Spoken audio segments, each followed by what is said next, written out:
Good morning students. आज हम दो टॉपिक्स लेंगे, PCR and DNA finger printing.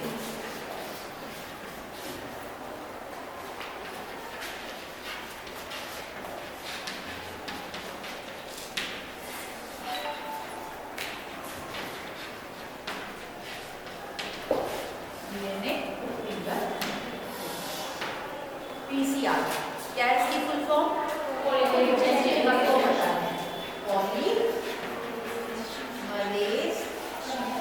Chain reaction. Polymerase chain reaction, ठीक है। क्या मतलब है इसका? इसका मतलब ये है डीएनए एम्प्लीफिकेशन। कोई भी डीएनए जिसको हम एम्प्लीफाई करना चाहें, मल्टीप्लाई करना चाहें, कैसे होता है डीएनए मल्टीप्लाई? डीएनए मल्टीप्लाई कैसे होता है? डीएनए रेप्लिकेशन के द्वारा। रेप्लिकेशन हमने पढ़ लिया, semi conservative mode of replication, जिसमें क्या है, डीएनए है ये। वॉटसन एंड क्रिक ने जो दिया था सेमी कंजर्वेटिव, इसमें क्या हुआ, ये दोनों स्ट्रैंड्स जो है हाइड्रोजन बॉन्ड के द्वारा आपस में जुड़े हुए हैं, ठीक है। जब डीएनए रेप्लिकेशन होता है, एक से दो बनने होते हैं, तो क्या होता है, ये हाइड्रोजन बॉन्ड टूटते हैं। टूटने के बाद ये हमारा स्ट्रैंड खुला, खुलने के बाद आपको पता है किस डायरेक्शन में बनता है, 5 डैश, ये 3 डैश, ये 5 डैश, ऐसे था ये 3 dash 5 dash 5 dash 3 dash 3 dash 5 dash. हमें मालूम है किस डायरेक्शन में बनता है, 5 डैश 3 डैश। तो ये यहाँ पे कॉन्टिन्यूअस, ये हमारा क्या बनेगा, डीएनए इसके सामने ये बन जाएगा। कॉम्प्लीमेंट्री जो डीएनए है वो इसके सामने स्ट्रैंड जो है वो कॉम्प्लीमेंट्री स्ट्रैंड इसके सामने बन जाएगा। ए के सामने टी और जी के सामने सी और सी के सामने जी और टी के सामने ए। ये हमारा फिक्स है और हमें 1 से 2 इस तरह से बनता है, क्योंकि हमेशा 5 डैश 3 डैश डायरेक्शन में ही सिंथेसिस होती है। तो डीएनए 1 से 2 बन जाते हैं, ठीक है। जो हमारी साइकिल है डीएनए की, इसकी जो साइकिल है सेल साइकिल, उसमें ऐसे डीएनए का रेप्लिकेशन होता है एस फेज में। कब होता है? इंटरफेज के एस फेज में। ऐसे ही कोई भी डीएनए को हम बिना सेल के भी, कोई भी डीएनए को हम बिना सेल के भी, वो कहाँ चल रही है साइकिल? सेल में, एस फेज में, 2 माइटोटिक फेजेस के बीच में। ऐसे ही हम किसी भी डीएनए को, हमारे टारगेट, कोई भी डीएनए मतलब टारगेट डीएनए को हम मल्टीप्लाई कर सकते हैं। 1 से 2, 2 से 4, 4 से 8 हम उनको मल्टीप्लाई कर सकते हैं, ठीक है। जैसे अगर हमें कहीं पे एक बाल मिल गया या हमें कहीं पे एक ब्लड का कतरा मिल गया खून का, और हमें उसमें से हम डीएनए ले सकते हैं, क्योंकि सेल होते हैं वहाँ, हम उसका डीएनए निकाल सकते हैं, डीएनए आइसोलेट कर सकते हैं। अब हमारे पास बहुत कम क्वांटिटी है उस डीएनए की, तो उस रिजल्ट आते हैं, वो है पीसीआर टेक्निक। क्या है? PCR technique. ये जो टेक्निक है ये बहुत इजीली, और बहुत एक छोटी सी मशीन, एक सेट है हमारे पास, वहाँ हमें जो भी मिक्सचर डालना है डाल के हम रखेंगे, अपने आप उसमें सेट है साइकिल्स, और वो जो साइकिल है वो अपने आप एक के बाद दूसरी, दूसरी के बाद तीसरी, अप टू 30 या जितनी भी उसमें सेटिंग्स है या हमने जितना भी उसके अंदर कंपोनेंट डाला है उसके हिसाब से वो साइकिल्स उसमें कंप्लीट होती है, और हमें multi fold billions and billions of copies of DNA मिल जाता है within a short period of time. बहुत कम टाइम में हमें वो टारगेट डीएनए का मल्टीप्लिकेशन मिल जाता है, ठीक है। तो ये जो पीसीआर टेक्निक है, इसको दिया किसने? सबसे पहले ये किसने इन्वेंट की ये वाली method? This was invented by Carey Lewis. आपने नाम सुना होगा, it was invented by Carey. हम मर्ज में नहीं, ये सब हमने सर्कल प्लॉटिंग पढ़ी, हमने डीएनए एक्सट्रैक्शन पढ़ा, हमने जेल इलेक्ट्रोफोरेसिस पढ़ी। ये सब जो टेक्निक, जो हमारी डीएनए टेक्नोलॉजी है, इसमें एक बहुत इंपॉर्टेंट स्टेप था पीसीआर का इन्वेंशन, ठीक है। पीसीआर किसने दिया? कैरी लुईस ने 1985 में। अब ये जो मेथड है, इसमें होता क्या है, इसमें हमें एक टारगेट डीएनए चाहिए। तो सबसे पहली चीज हमें क्या चाहिए? Target DNA. टारगेट डीएनए मतलब जो डीएनए जिसको हमें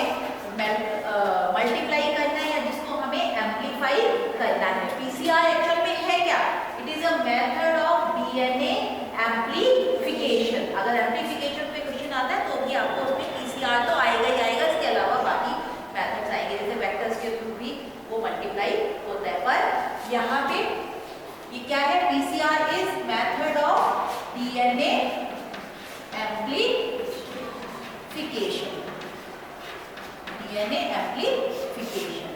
अब सबसे पहले हमें टारगेट डीएनए चाहिए। न्यूक्लियोटाइड सबको पता है क्या होते हैं, पता है ना? न्यूक्लियोटाइड मिलके ही हमारा डीएनए बना है या आरएनए बना है। ऑलिगोन्यूक्लियोटाइड क्या हो गया? हमारा डीएनए क्या है? पॉलीन्यूक्लियोटाइड। डीएनए क्या है? पॉलीन्यूक्लियोटाइड। पॉली मतलब मेनी न्यूक्लियोटाइड्स, ठीक है। और ऑलिगोन्यूक्लियोटाइड्स फ्यू न्यूक्लियोटाइड्स, कुछ न्यूक्लियोटाइड्स की जो चेन है उसको हम कहते हैं ऑलिगोन्यूक्लियोटाइड्स। तो हमें टारगेट डीएनए चाहिए। इसके अलावा हमें क्या चाहिए? ऑलिगोन्यूक्लियोटाइड्स चाहिए, ऑलिगोन्यूक्लियोटाइड्स। लेकिन ये जो ऑलिगोन्यूक्लियोटाइड्स है, ये जो ऑलिगोन्यूक्लियोटाइड्स है, ये मैच होने चाहिए, ये मैच होने चाहिए इस टारगेट डीएनए के bordered and dash 5 dash 3 dash. समझिए? अब हमें मल्टीप्लाई कौन सा करना है? सपोज हमें ये वाला पार्ट जो है इसका एम्प्लीफाई करना है। मैं वापस बनाती हूँ आपके लिए।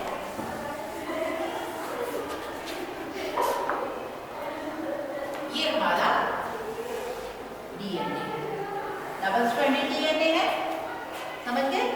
एक स्ट्रैंड में 5 डैश 3 डैश, दूसरा 5 डैश।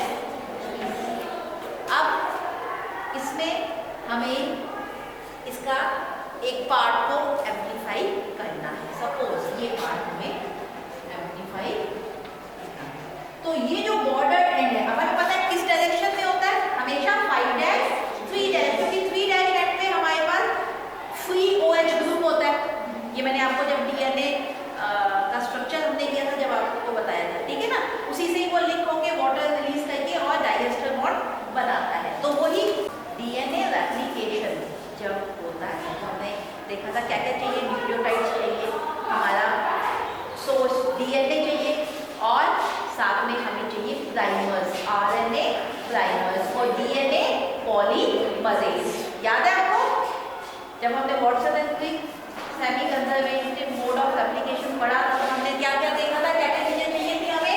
एक तो डीएनए जिसका रेप्लिकेशन करना है, दूसरा हमें क्या चाहिए थे? आरएनए प्राइमर्स, तीसरा न्यूक्लियोटाइड्स।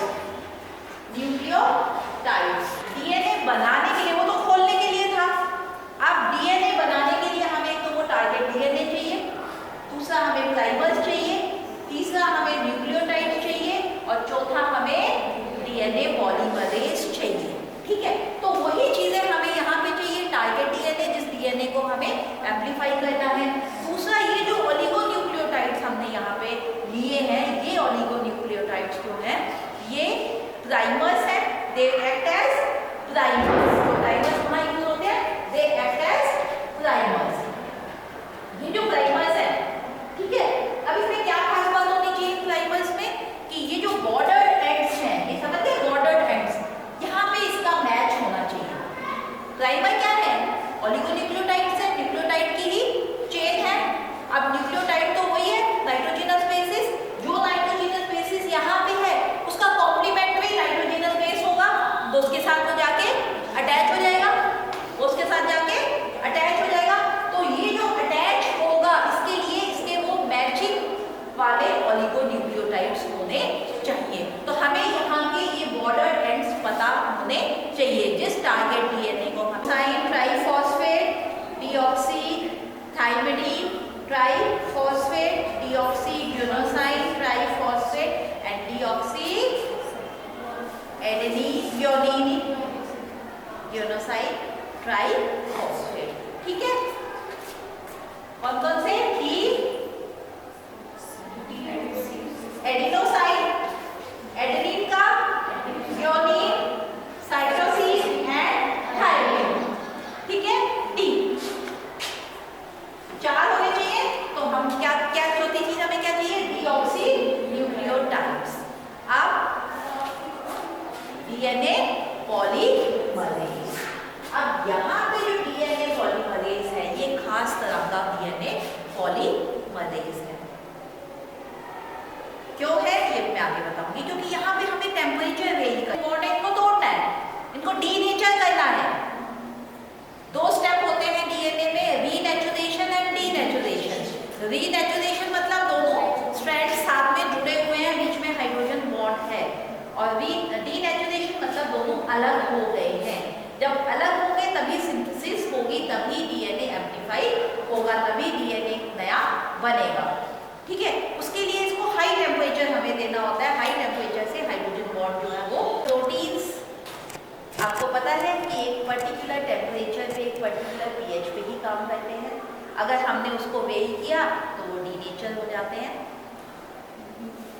एंजाइम्स जो है वो एक पर्टिकुलर टेम्परेचर पे काम करते हैं। डीएनए पॉलीमरेज एक पर्टिकुलर टेम्परेचर पे काम करेगा। अगर हमने हाई टेम्परेचर दे दिया वहाँ तो वो फंक्शनलेस हो जाएंगे। तो हमें ऐसे डीएनए पॉलीमरेज लेने हैं जो कि हाई टेम्परेचर पे भी काम करते हों। ठीक है, कुछ ऐसे बैक्टीरिया हैं जो कि हॉट स्प्रिंग्स में भी पाए जाते हैं, गर्म पानी के उबलते हुए पानी में भी पाए जाते हैं।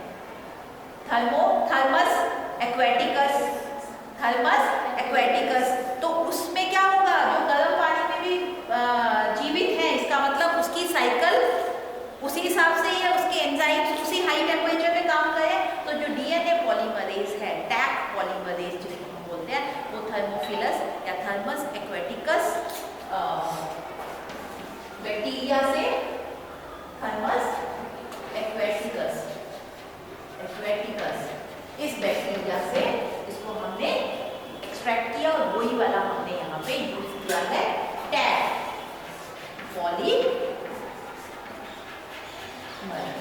इतना समझ में आया सबको? इतना समझ में आया? ठीक है, तो ये जो टैग पॉलीमरेज है, इसके अलावा और भी बहुत से पॉलीमरेजेस अब तो आइडेंटिफाइड है। ठीक है, जो भी कोई हॉट टेम्परेचर पे, गर्म टेम्परेचर पे, गर्म temperature means high temperature, high temperature पे जो वर्क करेगा सेल, उसके अंदर जो भी एंजाइम होगा, that means it is resistant to heat, वो हीट से अपने आप को बचा सकता है, रेजिस्टेंट है वो हीट से, तो हम उसके यूज कर सकते हैं। तो दिस इज टैग जो कि थर्मस एक्वेटिकस, थर्मस एक्वेटिकस। इसके अलावा भी है और एक आपको समझाने के लिए टैग पॉलीमरेज। तो हमें ये सब चीज़ें चाहिए फॉर पीसीआर टेक्निक। ठीक है, पीसीआर टेक्निक किसने दी, ये समझ में आ गया क्या है? डीएनए को मल्टीप्लाई करने का एक मेथड है।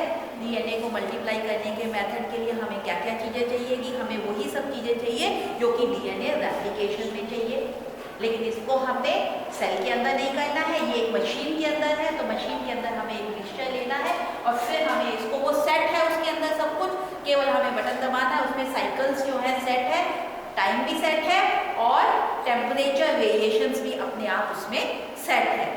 ठीक है, तो नॉन स्टॉप वो चलता है, हमें बार बार एफर्ट नहीं, क्योंकि पहले क्या था, जब तक ये वाला जो पॉलीमरेज एंजाइम ये वाला नहीं यूज होता था तो हर साइकिल के बाद उसको चेंज करना पड़ता था। लेकिन नाउ क्योंकि ये हीट रेजिस्टेंट है तो ये टेम्परेचर वेरिएशन से इसको कोई फर्क नहीं पड़ता, क्योंकि हमें उसको रीनेचर करने के लिए डीएनए को हमें हाई टेम्परेचर देना होता है। तो उस हाई टेम्परेचर में इट इज वर्किंग, ये वहाँ पे काम करता है। अब प्रोसेस होता कैसे है पीसीआर? 3 स्टेप्स हैं इसके में। कितने स्टेप्स हैं? 3 स्टेप्स हैं पीसीआर, है ना। मेन तो 3 हैं, कौन कौन से? First is denaturation, first step is denaturation, second step is annealing step, annealing step, and third one is synthesis, synthesis। ये 3 स्टेप जो है यहाँ पे काम करते हैं। तो फर्स्ट फेज इज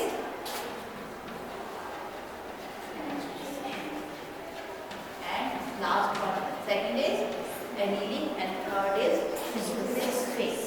तीनों में अलग अलग टेम्परेचर है और ये टेम्परेचर उस मशीन में सेट है। एक साइकिल कंप्लीट होती है टेम्परेचर की, दूसरी साइकिल स्टार्ट हो जाती है। तो पहला है डीनेचुरेशन। तो इसमें हम क्या करेंगे, जो पीसीआर टेक्निक है ये बहुत बहुत सेंसिटिव पार्ट जो है, ये बहुत बहुत कम मात्रा में भी, अगर हमारे पास एक सिंगल डीएनए, टारगेट डीएनए, तो वो भी यहाँ पे काम कर जाता है। बहुत कम क्वांटिटी में डीएनए तो भी काम कर जाता है। ठीक है, तो हमने ये सब सामान जो भी मिक्सचर है हमने इसको रखा। तो जो पहला स्टेप होगा वो होगा डीनेचुरेशन। इसमें जो टाइमिंग जो टेम्परेचर है वो हाई जाएगा अप टू 90 डिग्री। कितना टेम्परेचर? 90 डिग्री तक इसमें टेम्परेचर जो है वो रहेगा, 90 से भी अबव 94 डिग्री सेल्सियस। तो इसका जो टेम्परेचर है it is 94 degree Celsius. 94 degree Celsius पे क्या होगा? इसमें जो हमारा ये डीएनए है, ठीक है, क्या होगा? ये हमारा डीएनए था। 94 डिग्री पे क्या होगा? ये जो हमारे दोनों स्ट्रैंड्स हैं डीएनए के, ये इनके बीच में जो बॉन्डिंग है ये टूट जाएगी, ये टूट जाएगी, दोनों अलग अलग हो गए। अलग अलग होने के बाद जो टेम्परेचर है वो नीचे आ जाएगा, अपने आप सेट नहीं टाइम, ये नीचे आएगा और नीचे कितना आएगा? 50 to 60 डिग्री सेल्सियस पे, 50 to 60 डिग्री सेल्सियस। हाई गया, हाई पे क्या हुआ? दोनों स्ट्रैंड्स अलग हो गए। अब 50 to 60 पे आए तो दोनों वापस आने की कोशिश करेंगे। डीएनए अपने आप इनके अंदर टेंडेंसी है हाइड्रोजन बॉन्ड बनाने की, ए टी के साथ बनाएगा और जी सी के साथ, दोनों कॉम्प्लीमेंट्री स्ट्रैंड्स हैं, इसलिए वो आपस में वापस से रीनेचर होंगे। जब 94 दिया तो वो डीनेचर हो गए, अलग अलग हो गए, रीनेचर हो गए। लेकिन इस रीनेचर की प्रोसेस में होने में जो वहाँ पे ओलिगोन्यूक्लियोटाइड्स हैं, ये ओलिगोन्यूक्लियोटाइड्स मैंने आपको बताया बैचिंग है, मैच करते हैं तो ये भी जाके वहां पे बाइंड हो जाएंगे। तो जब ये बाइंड होंगे इस प्रोसेस को हम कहते हैं एनीलिंग, इसको हम कहते हैं एनीलिंग। प्राइमर जब वहां पे फिट हुआ तो वो प्राइमर फ्री एंड देगा, OH फ्री एंड देगा, तो ये जो बाकी के जो वहां पे न्यूक्लियोटाइड्स हैं वो वहां पे बाइंड होना शुरू हो जाएंगे कॉम्प्लीमेंट्री। और हमारी तो ये जो सेकेंड फेज है that is annealing phase. Annealing phase में क्या हुआ? एनीलिंग फेज में जो प्राइमर है वो आके बाइंड हुआ, बाइंड होने के बाद ये जो प्रोसेस है ये अभी स्टार्ट नहीं, मतलब इसके बाद जैसे यहाँ पे ये एनीलिंग वाला टेम्परेचर यहाँ पे आया, ये सब यहाँ फिक्स हुए, उसके बाद टेम्परेचर वापस से बढ़ेगा up to 72 degree, 70 degree Celsius के लगभग 72 तक, क्योंकि ये जो टेम्परेचर है ये बिल्कुल बिलो टेम्परेचर, उस टेम्परेचर के बिल्कुल पास में है जहाँ पे टैग पॉलीमरेज काम करता है। ठीक है, तो टैग पॉलीमरेज को काम करने के लिए, सिंथेसिस करने के लिए, इसमें और एडिशंस करने के लिए, ये यहाँ बाइंड हो गया, ठीक है, ये यहाँ बाइंड हुआ और ये यहाँ बाइंड हुआ।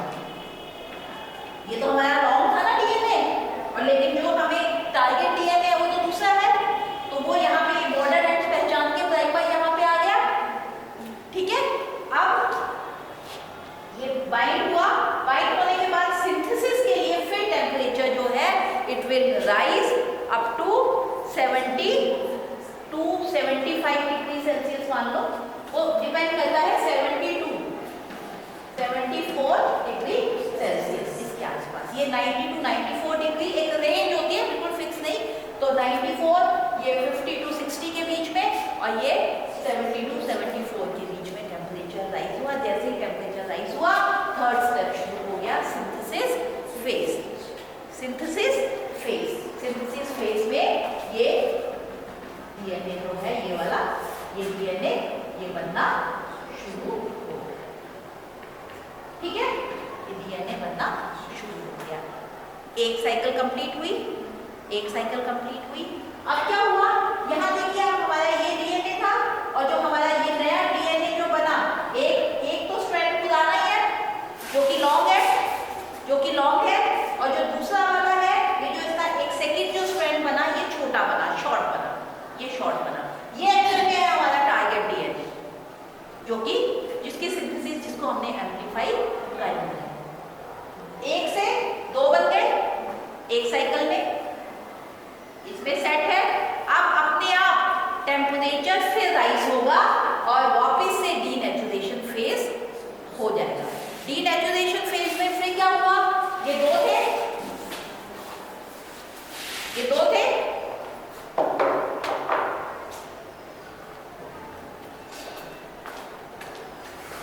ये और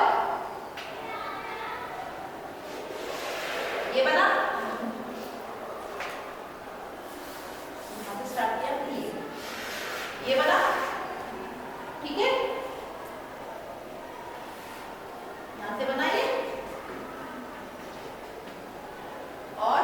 ये वाला था, इसमें ये बन गया, ये बन गए, ठीक है। ये दो बने थे। सेकंड साइकिल में क्या होगा, ये दो अलग अलग टेम्पलेट काम करेंगे, ये दो अलग अलग टेम्पलेट काम करेंगे। तो दो जो अलग अलग टेम्पलेट काम करेंगे, ये बना, इसके साथ एक ये नया बना, फिर ये वाला था पार्ट, इसके साथ ये वाला ही पार्ट बन गया, और ये वाला था, इसमें ये बना था, और फिर ये बीच में और बन गया ऐसे। तो कितने बन गए, 1 2 3 एंड 4 बन गए, ठीक है। जो ओरिजिनल लॉन्ग था वो तो एक एक रह गया, ये एक एक पार्ट, और ज्यादा क्या होते गए, वो जो शॉर्ट पार्ट जो हमारे मेन जो डीएनए था वो एम्प्लीफाई हो गया,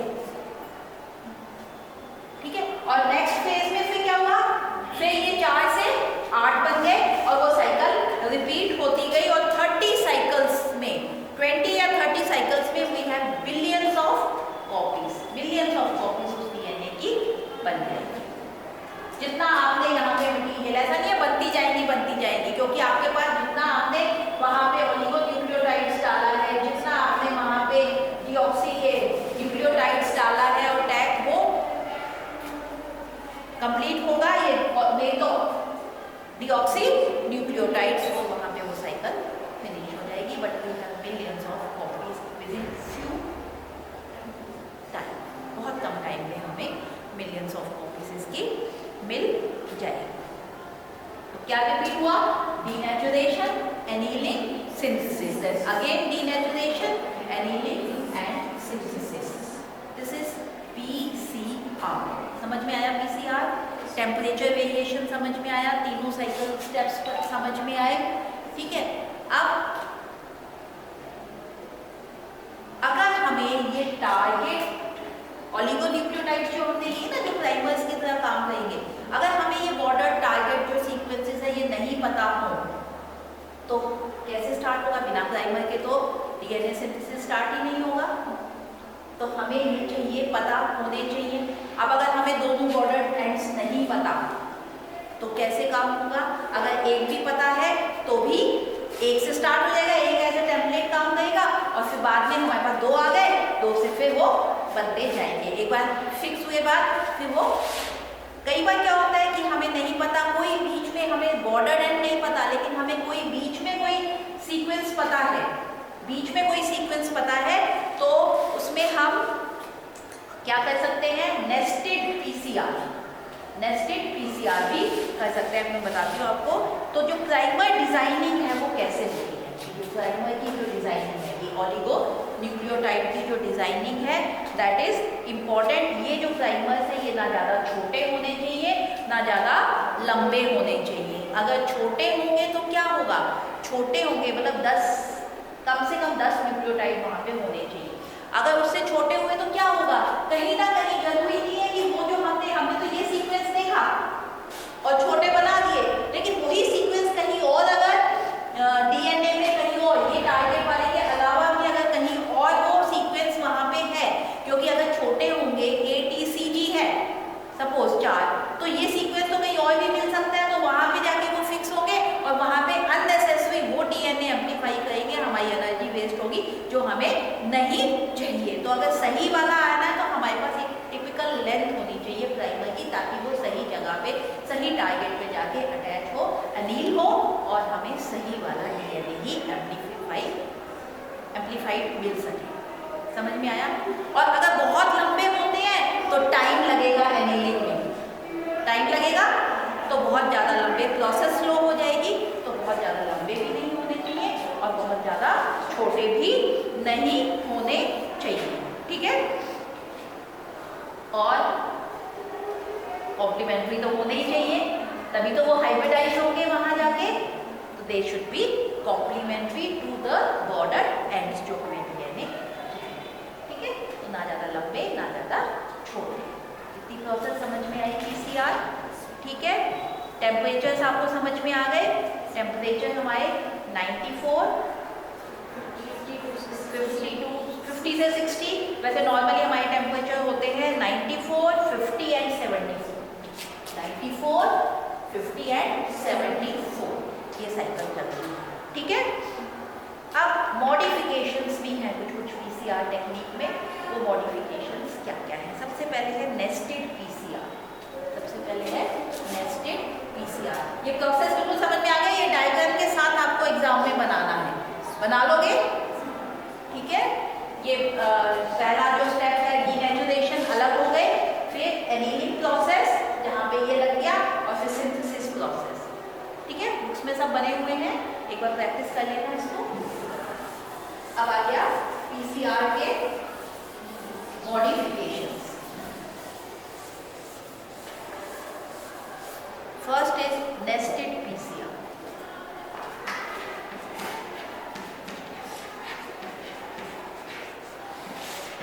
सेकेंड इज इनवर्स पीसीआर।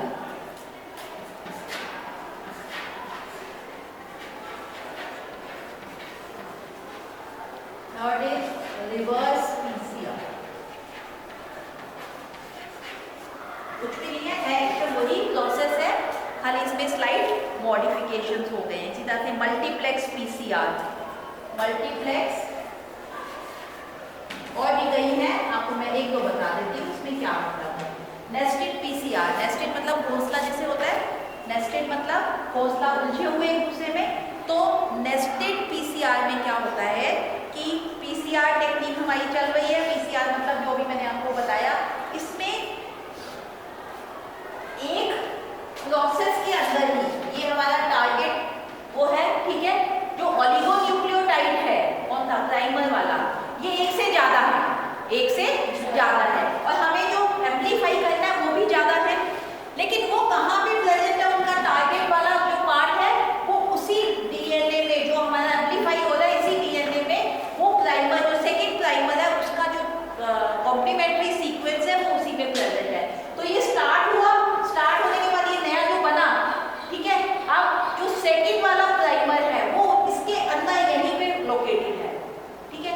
अगर वो एक बना, ठीक है, अगर वो सही बना तो ही दूसरा वाला जो दूसरा वाला जो प्राइमर है वो वहां जाके अटैच होगा। अगर पहला गलत बन गया तो दूसरा भी उसको वो साइड ही नहीं मिलेगा, उसको वो सीक्वेंस ही नहीं मिलेगा, तो सीक्वेंस नहीं मिलेगा तो प्रोसेस वहीं पे स्टॉप हो जाएगी, समझ गए। तो नेस्टेड मतलब एक के अंदर दूसरा सीक्वेंस प्रेजेंट है, तो अगर एक सही है तो दूसरा भी सही होगा, दिस इज नेस्टेड पीसीआर, ठीक है। इनवर्स पीसीआर क्या है? इनवर्स पीसीआर में अगर हमें पता ही नहीं, हमें टारगेट जो सीक्वेंस है, जो डीएनए है जहाँ पे प्राइमर को फिक्स होना है, उसका हमें सीक्वेंस नहीं पता, तो हम ओलिगोन्यूक्लियोटाइड प्राइमर्स नहीं बना सकते, नहीं बनेंगे वो, क्योंकि उसका सीक्वेंस होना पता होना जरूरी है। अगर वो नहीं पता तो कहीं पे भी कोई भी सीक्वेंस अगर पता है तो क्या होता है, जो हमारा ये डीएनए है इसको हम लाइगेज कर देते हैं, ये ग्राउंड बन गया, लाइगेज बन गया। अब ये यहाँ पे अगर हमारे को सीक्वेंस पता है ओलिगोन्यूक्लियोटाइड का, तो ये इनवर्स, ये उल्टा चल के वहां की तरफ चल के और उस डीएनए का के पार्ट को कर देगा, ठीक है। तो लाइगेशन हो जाएगा यहाँ पे डीएनए का। लाइगेशन से क्या है, यहाँ पे हमें नहीं पता, हमारा जो प्राइमर है उसका सीक्वेंस हमें नहीं पता, तो हमें कोई भी डीएनए का कोई भी सीक्वेंस पता है, वहां से हम शुरुआत कर सकते हैं बाय लाइगेटिंग द डीएनए। अगर लाइगेट साइकिल में कैसे चलेगा, गोल गोल चलेगा, तो आउटर ये इनवर्स कंडीशन में, इनवर्स पोजीशन पे चल के और डीएनए का एम्प्लीफिकेशन कर देगा, this is inverse. Reverse PCR क्या है? Reverse PCR cDNA, cDNA, cDNA पता है आपको क्या होता है? कॉम्प्लीमेंट्री डीएनए, मैंने क्लास में करवाया है आपको।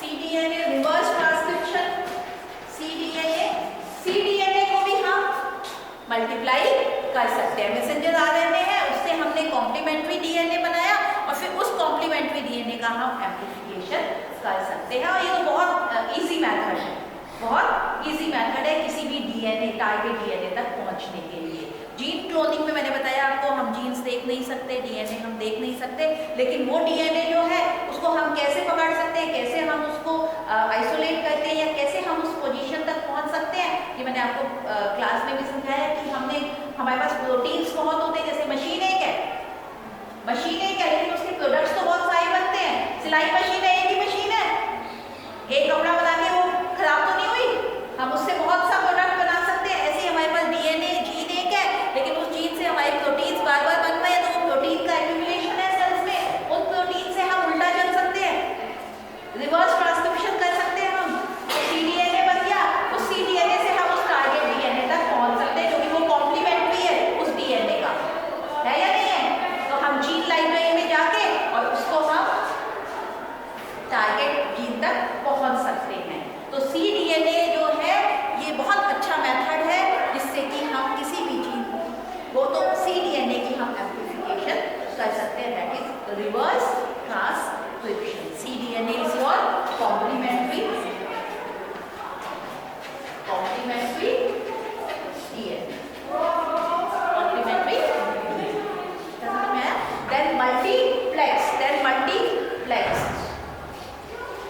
मल्टीप्लेक्स पीसीआर को बैठना होता है क्लास में, खाली क्लास में। मल्टीप्लेक्स पीसीआर, ठीक है। अगर हमें टाइम सेव करना है,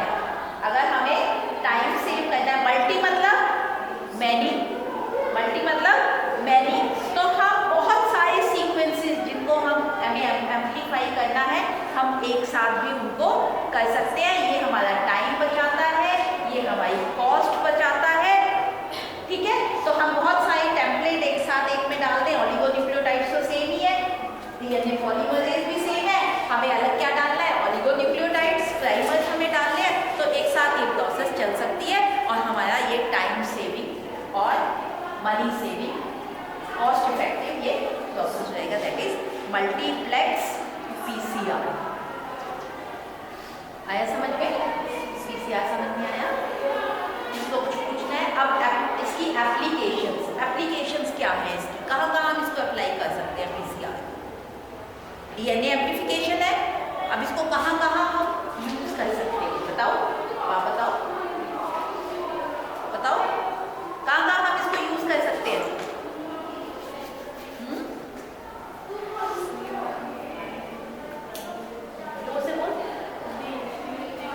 yes, DNA fingerprinting forensic studies में हम इसको यूज कर सकते हैं। हमें कहीं क्रिमिनल साइट जहाँ कुछ हुआ है, वहाँ पे अगर हमें क्रिमिनल का एक छोटा सा ब्लड का स्पॉट ही मिल जाए, या हेयर ही मिल जाए, या कोई उसका नाखून मिल जाए, या किसी स्किन का पीस मिल जाए, तो क्योंकि हमें तो वो छोटा सा पार्ट है, तो उसका डीएनए निकाल के हम उस डीएनए को एम्प्लीफाई करके और हाँ उस क्रिमिनल तक पहुँच सकते हैं। दिस इज उसके अलावा यस, पेरेंट एज पता करने के लिए, क्योंकि किसी का डीएनए हम ज़्यादा तो नहीं कर सकते ना, निकाल सकते हैं। हमने एक बार लिया पेरेंट कोई ब्लड से, जिससे फिर हम उसको मल्टीप्लाई करके और कंपेयर कर सकते हैं। अभी नेक्स्ट टॉपिक अपना डीएनए फिंगरप्रिंटिंग ही है, जिसमें ये दोनों चीज़ें जो है ये काम आएंगी। पर ये सब पॉसिबल किसकी वजह से है? पीसीआर की वजह से। इसके अलावा डीएनए सीक्वेंसिंग में बहुत इंपॉर्टेंस है। डीएनए सीक्वेंसिंग क्या होती है कि डीएनए का क्या, जैसे जितना डीएनए अभी आपको पता होगा ह्यूमन जीनोम प्रोजेक्ट, जिसमें पूरा ह्यूमन जीनोम जो है, जितना भी डीएनए उसकी सीक्वेंसिंग हो चुकी है। सीक्वेंसिंग मतलब क्या सीक्वेंस है? ए, टी, सी और जी का, किस जीन में कहाँ पे क्या सीक्वेंस है, दैट इज डीएनए सीक्वेंसिंग। तो डीएनए सीक्वेंसिंग में भी इसकी बहुत इंपॉर्टेंस है। डीएनए सीक्वेंसिंग हम अलग से टॉपिक ले लेंगे, उसमें आपको बता देंगे कि कैसे इसका इंपॉर्टेंस है। डीएनए सीक्वेंसिंग मतलब हमने एम्प्लीफाई किया। देखो पीसीआर तो एक स्टेप है, उसके बाद क्या किया जाता है? इसको जेल इलेक्ट्रोफोरेसिस पे रन किया जाता है। तो डीएनए सीक्वेंसिंग में भी पीसीआर करके उसको रन किया जाता है, और फिर उस जो जेल पे जो उसका इमेज आया, जो जेल पे बैंडिंग आई, उसके हिसाब से हम देखते हैं। वो सीक्वेंसिंग में भी हेल्पफुल है, फोरेंसिक हमारी साइंस में भी वो इम्पॉर्टेंट है। तो पीसीआर जो है, इसके अलावा बहुत सी इन्फेक्शंस जो है, ट्रांसफॉर्मेशन है, जैसे प्लाज्मिड्स की इन्फेक्शियस डिजीज़ है, एड्स, वायरस, और इन सब की स्टडीज़ में भी एक इम्पॉर्टेंट टूल है ये हमारा पीसीआर, ठीक है।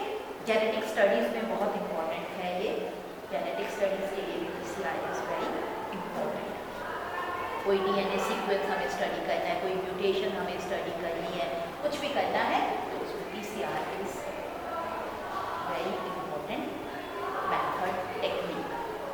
आया समझ में? पीसीआर समझ में आया? इसमें आपको मेन क्या याद रखना है, क्या यूनिस ने ये दिया था, इसमें हमें क्या क्या चीज़ें चाहिए और कौन सी जो इसमें साइकिल है वो चलती है, ये साइकिल आपको याद रखनी है, उसके टेम्परेचर आपको याद करने और बहुत इम्पोर्टेंट है। ठीक है, सेकेंड टॉपिक है हमारा डीएनए फिंगर